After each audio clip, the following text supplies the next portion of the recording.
kapayapaan. Magsiyo ang bawat isa. Marami ng bagay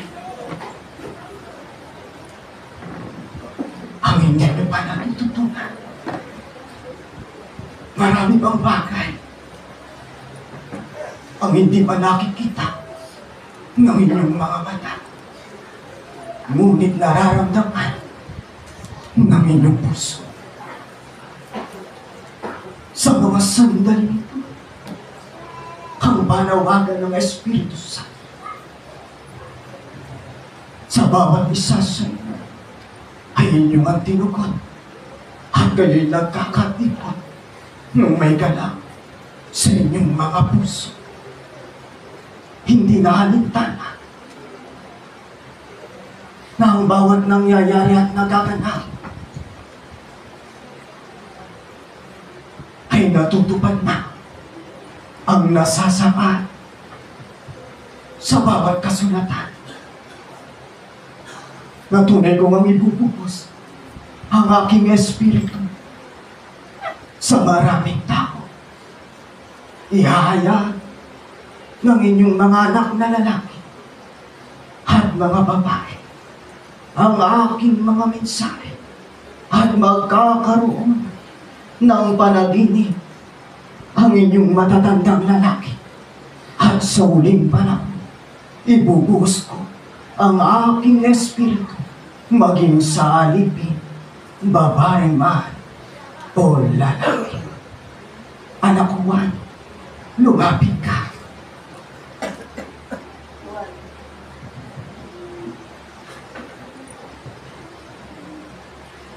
Kagalakan sa aking iyong ipinadama. Taglay mong karunungan dahil sa iyong pagsisikap. Batid ko, anak, ang bawat nangyayari at nagaganap sa iyong buhay. Ngunit binibig ako muli sa iyo. Darating ang panahon na pag-iigtingin mo pa ang iyong pananampalataya. Darating ang panahon na mas pipiliin mo kung ano ang tama. Paninindigan mo ang tungkuling iniatang ko sa iyo. Sapagkat ako ang gagawa ng mga bagay na siyang makatutulong sa iyo upang mapanindigan mo nang naayon sa aking kalooban ang taglay mong tungkulin bilang ikay aking lingkod. Anak, tunay na ng iyong gabay at patnubay ay hindi ka pinababayaan. Winibig ako sa mga sandali ito ng iyong gabay at patnubay ay siyang naglihim ng aking taglay na pangalan. Kaya kung papaano ikay iniingatan, ganun din ang aking ministeryo at ilaw. Hindi ka namumuli. Yan ang mabuhay. Ikaw ay mahalaga sa akin. Ikaw ay tunay lang sa akin. Kung papaano si Juan na iyong gabay at patnubay ang siyang nag-ingat ng bawat hula na nasasaad sa banal na kasulatan na sa paghahayag ng Espiritu Santo na kung papaanong iningatan at pinanghawakang mabuti ang taglay kong bagong pangalan. Gayun din, anak, pag-ingatan mo ang bawat aral na namumutawi sa iyong mga labi. Marami pang pagso ang darating Ngunit ito'y magpapatibay sa iyo at magpapalakas ng iyong pananampalataya. Batid ko, anak, bilang kayo'y tao, mahirap mabuhay.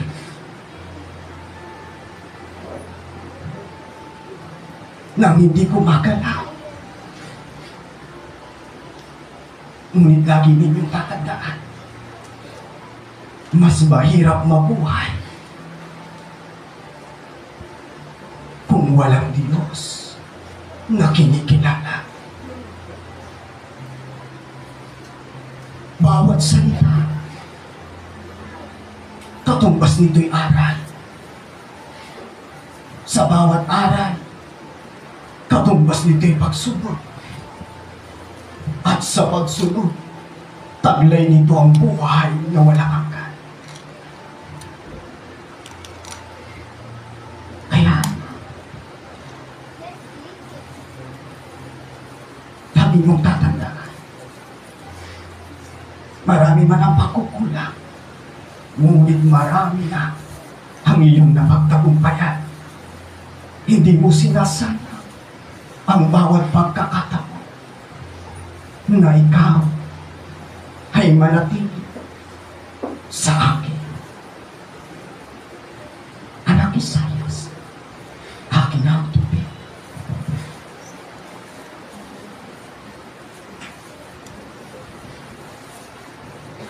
Sa mga sandali pa,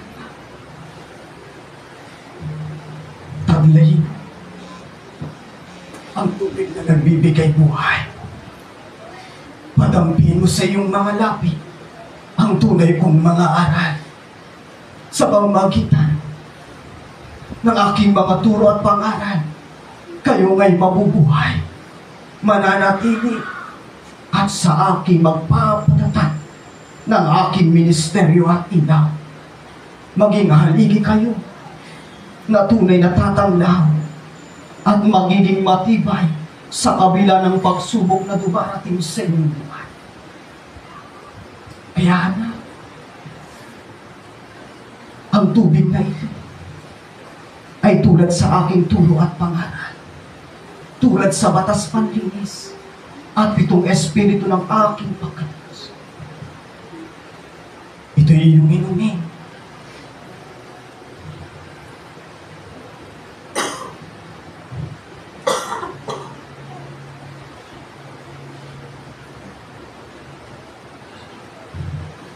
Tulad ng pag-agos ng isang ilog, mapayapa at kung minsan ay umaanos. Lagi ninyong tatandaan, ang ginagamit sa pagsamba sa akin ay huwag gagamitin upang ipahamak ang sinuman sa inyo. Gagamitin ay talino, wag ang bugso ng damdamin.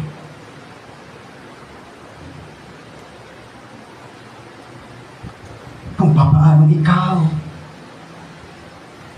ay naging akin at ako'y sumasayo.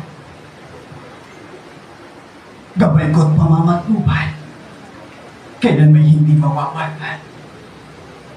Saan ka man magtungo, ako'y dumurunod.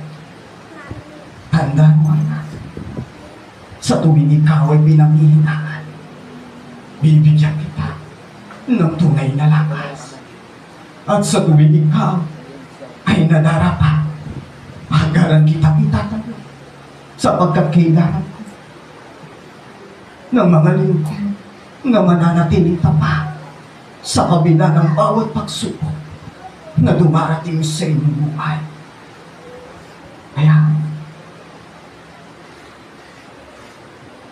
magpakailan ka, huwag mong hahanyakan na ang karunungan ang tinataglay mong lakas ito'y mawala na parang mula na lamang. Tungkulin ay iyong kampanan ng naaan sa aking kalawapan. Sige na. Sumayin mo ang pagpapala. Laging tataglayin ang malinis na puso, malawak na pangunawa upang makaiwas kayo sa anumang pagkakasala. Paalang mga anak, sumayin ang pagpapala.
upang magbigay ng gantimpala sa aking mga anak. Magsiupay ko pangalan ang buhay na aking binigay. Patuloy na sa inyong pagkakalit.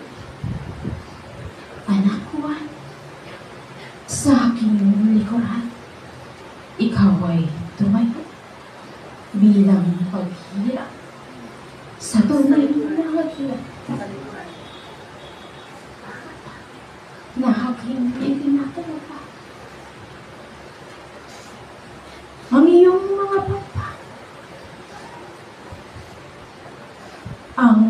sino man ng iyong buhay na kahit sapat na ang ngalan at pagtuturo na aking ibigay sa tungkuling ganap kahit ang mga mali ay walang nalalaman sa aking paghihirap. Anak Juan, ika'y hinihirap bilang isang mga sa aking sambahay. At ang iyong mga bapa na bilang isang hagila, ito'y iyong ihahayo, anak. Saan man ikaw tumulong. At tulad sa bapa na aking ibigay sa aking mga inakan, kayong mga anak ay sisilip sa pagpak ng magila na aking ibinagay. Kapangyarihan ng anak ang taglay ng akila. Hindi mo ito nakikita.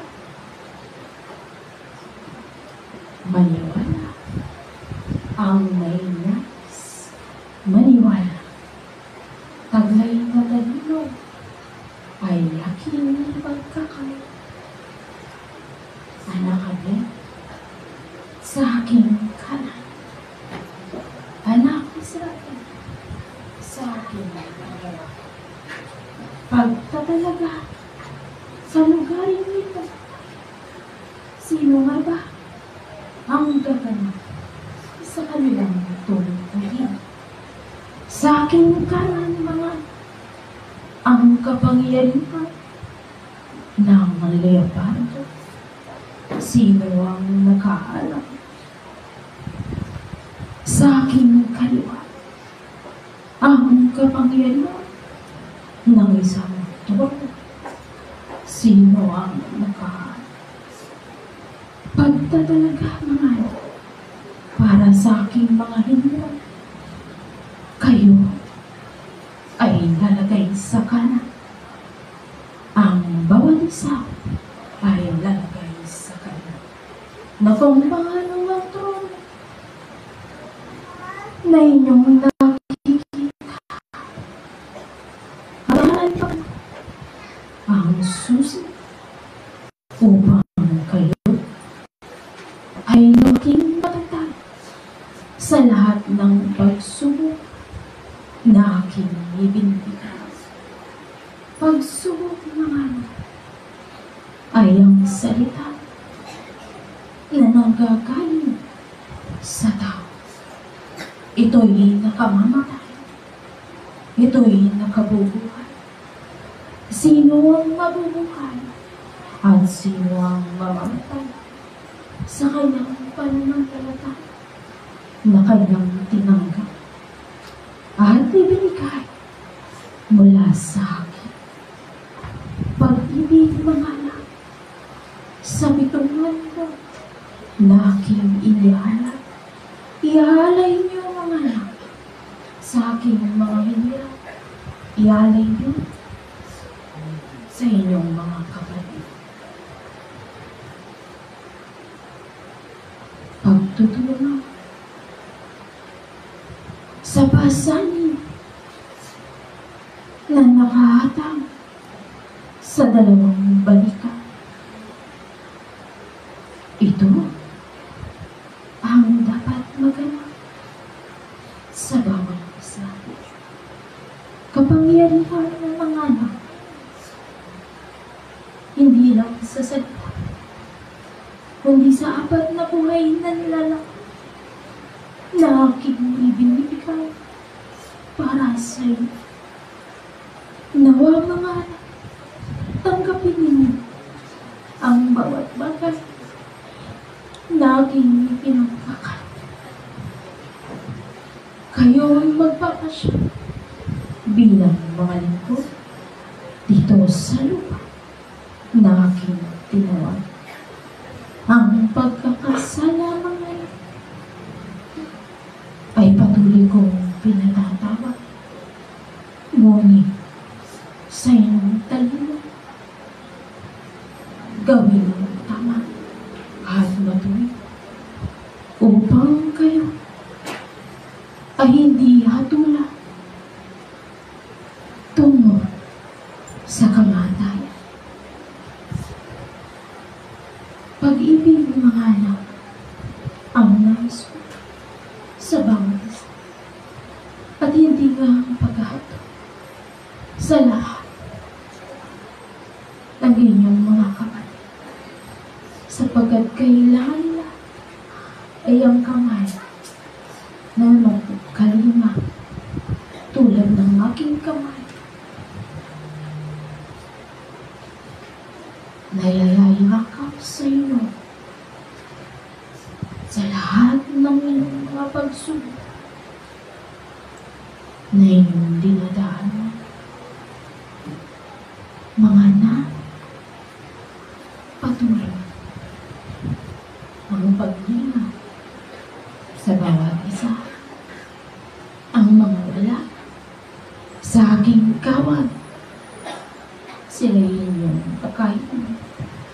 Lalo tigit ang mga kumilalan sa aking pangalan. Pangalan ko mga ay kalis-linisan.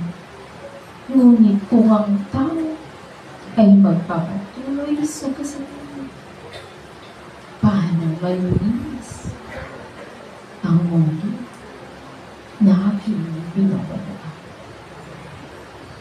Salamat mga sa araw na ito. Muli akong magbibigay ng mga gantimpala sa lahat ng nagpapasakop sa akin. Pagtitiwala mga anak at inyong pananampalataya na kayo ay hiramin ng Diyos tungo sa pagpapakabalik. Salamat mga anak. Salamat.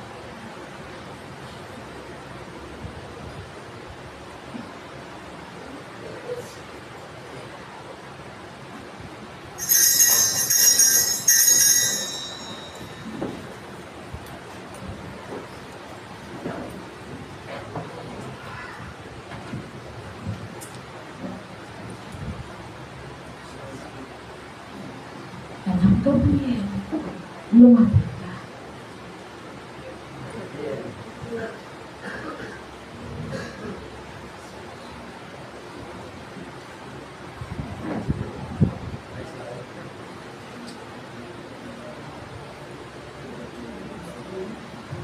Sa inyong mga kamay,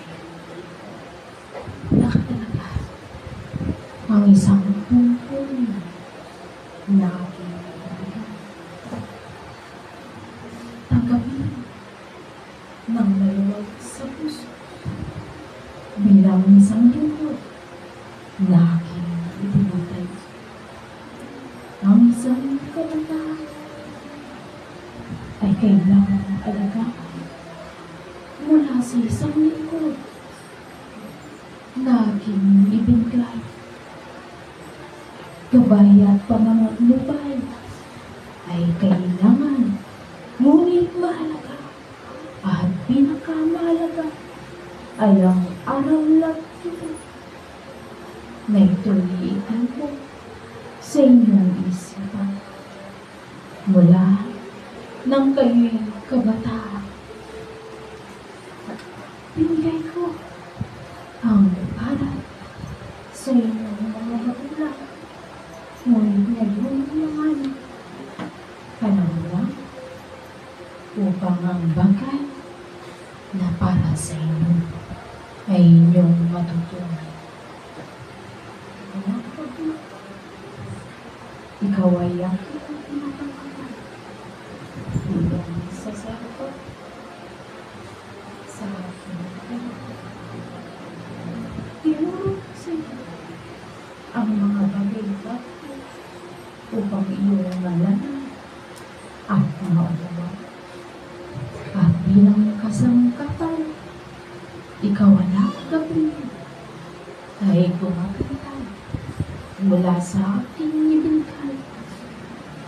Nakapangyari ka, dalawang mga anak, isang saserdote at isang kasangkap, katulad ng aking pagtatanggap sa mga anghel na aking pinili. Kayo mga anak na bilang mga tao, kayo ang gaganap sa lupang ibaba. Nakikita ko kung ano ang masama at kung ano ang mabuti. Kaya nga ang masama muna. Sa kadiliman ng mundo ay kailangang malanghap sa tunay na liwanag.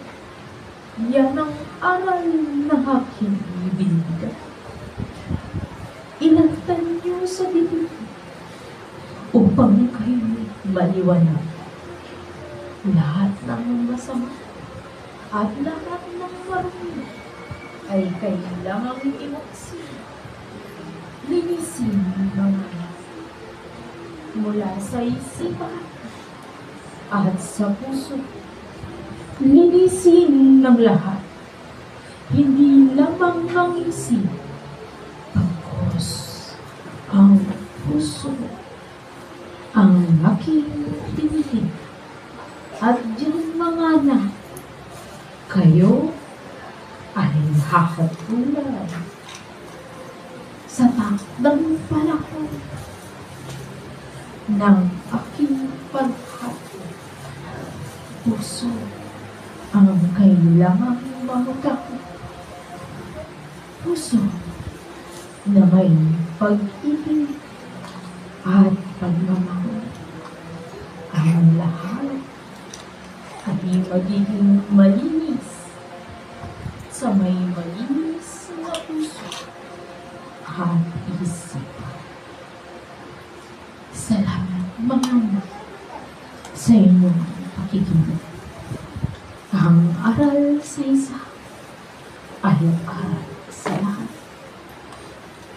Gawin ninyo ang nararapat at ako ang gagabay.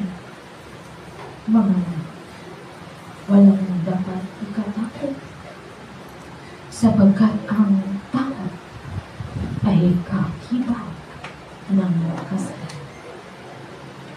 Huwag kayong matakot kung kayo'y yan nagkakasala.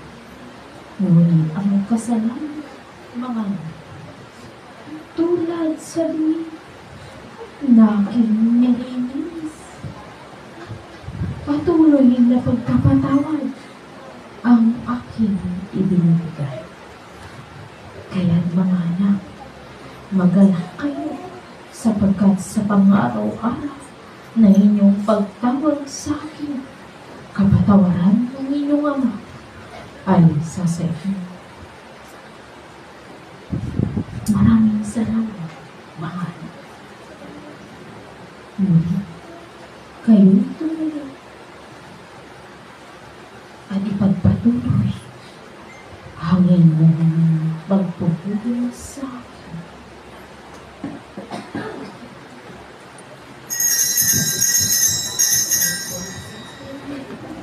Salamat.